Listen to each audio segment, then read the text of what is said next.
ఏమైంది ఇప్పుడు? ఎందుకు తింటలేవు చెప్ప? అయినా ఆమె తినవా? ఫిష్ ఫిష్ అనగా మరి ఏమైంది? తినవు తినవా? మేము పోతున్నాం పో, మేము వెళ్తున్నాం. నువ్వేం తింటావు చెప్పు నాకు? బిస్కెట్లు చాక్లెట్లు కావాలనా?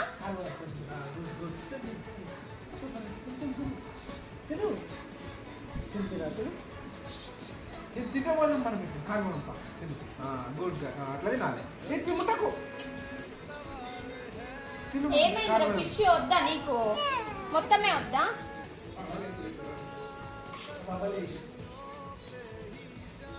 ఇటు పోతావు? ఎక్కడికి పారిపోతున్నావు? ఎక్కడికి పారిపోతున్నావు చెప్పు? నువ్వు ఎక్కడ పోయి దాక్కుంటావు?